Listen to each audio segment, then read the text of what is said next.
তোমরা কেমন আছো? তা আমার চোখ মুখে হাল দেখে তোমরা বুঝতে পারছো যে চোখ লাল হয়েছে। আর এটা ভেবো না যে তোমরা মানে আমি মদ খেয়ে রয়েছি, তা না একদম। কালকে সারা রাত মানে কি বলবো ঘুমায়নি। আমার মেয়েটার জ্বালায় এই যে দেখতে পাচ্ছে, এই যে আমার মেয়ে, ওর খুবই জ্বর। ঠিক আছে, দুদিন ধরে খুব জ্বর। সারা রাত মানে আগের দিন তো রাত্রেবেলাও মানে কি বলবো, মানে খুবই জ্বালিয়েছে। প্লাস আজকে রাত্রেবেলা এত পরিমাণে জ্বালিয়েছে, এত পরিমাণে জ্বালিয়েছে কি বলবো। রাতের 2:30 3টে পর্যন্ত খালি বলে আমার বমি পাচ্ছে, বমি পাচ্ছে। খালি খালি বমি করছে। মানে ডাক্তার দেখানোর পরেও বমি করছে, যা খাওয়াচ্ছে সেও বমি করে দিচ্ছে। কি কোনো তার মাথায় কাজ করে না। এই যে দেখছো বালতি, এই বালতির ভিতরে এই যে দেখতে পাচ্ছ বমি করে ভর্তি করে রেখে দিয়েছে। এই যে রাত্রিবেলা বমি করছে, বমি করে রাতে সব ফেলে দাও। রাত্রেলা যেগুলো করেছে সেগুলো তো ফেলে দিচ্ছি, আবার প্লাস সকালবেলায় যে এই যে এই যে ওষুধ ফষুধ খাওয়ানো হচ্ছিল, এই ওষুধ খাওয়ানোর পরেও সব বমি করে দিয়েছে। লাস্ট একটা বাকি ছিল, ওটা এখনো পর্যন্ত খাওয়াইনি, এই যে খাবো। ঠিক আছে। তা তোমরা দেখো যে মানে কি বলবো, আজব ধরনের মানে কি ঠান্ডাটা লেগে গিয়েছে, মানে ছাড়তেই চাইছে না এই যে কান্নাকাটি শুরু করছে। খুব পরিমাণে ঠান্ডা লেগে রয়েছে। আর মানে কি বলবো, গরমের সময় এত পরিমাণে পেপসি খেয়েছে আর আইসক্রিম তো খেয়ে মানে কি বলবো, মানে টাকা মনে হয় পুরো মানে মানে পুড়ি দিয়েছে। আর এই যেই বর্ষা পড়তে হতে যেই টুনি ঠান্ডা ফান্ডা পেয়েছে, এটা আইসক্রিম খাওয়া শুরু। রাতে আইসক্রিম, দিনে আইসক্রিম খেয়ে ব্যাস ঠান্ডা লাগিয়ে বসে আছে, এখন খালি কাঁদছে।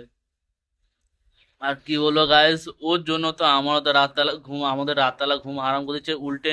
আমার যে আমি তো নিজে মানে সংসারে খাটি, আর এরা তো মানে এরা ঘরে থাকে।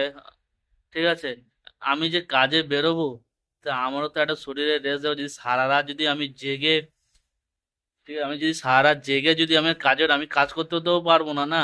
তা কি করবো, তো আমার তো মাথায় কাজ হচ্ছে না। এই না আমার 3 দিন মানে কাজ ছুটি হয়ে গেছে, 3 দিন কাজ করে মানে আমার মানে 2100 2200 টাকা আমার লস। এখন যে কাজ হচ্ছে, এরপর তো আর কিছুদিন পরে তো আর কাজই হবে না। কি করবো তো আমার মাথায় ঢোকে না এই মেয়ের জন্য, মানে এত পরিমাণে ঠান্ডা লাগিয়ে বসে রয়েছে। তো তাই তো দেখতেই পাচ্ছেন যে আমার মেয়ের শরীর খারাপ অতিরিক্ত। ঠিক আছে, এই যে বিস্কুট বেশি খায়নি, অল্প কটা খেয়েছে। এই খাওয়ানোর পরে এবার ওষুধ খাও, জানি না ওষুধ মানে খাওয়ালে যে বমি হয়ে যাবে কিনা। এও অসুস্থ আছে, আমিও অসুস্থ। আমারও হালকা বলতে মানে গা গরম লাগছে, মাথা ব্যথা যন্ত্রণা করছে। কি হবে রাতে হলে আমি নিজেও জানি না। আমাকে তো একে সুস্থ করতে হবে, এইভাবে ওষুধ খাওয়া উচিত। কষ্ট করে দিতে হবে।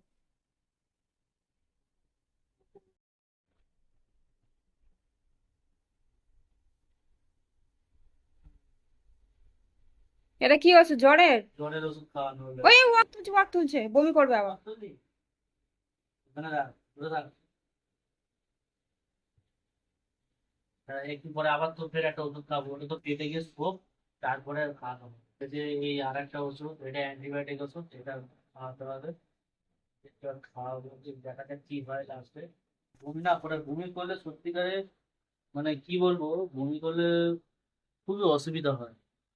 মানে কি বলবো, একটা ওষুধ খাওয়াচ্ছে, যদি বমি করে দেয় সেই ওষুধটা তো আর কাজে লাগবে না না। সবটাই যদি বের করে দেবো।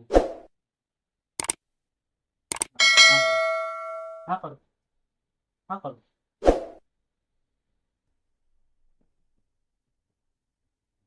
কিরম মিষ্টি না তেতো? মামা, মিষ্টি ভালো?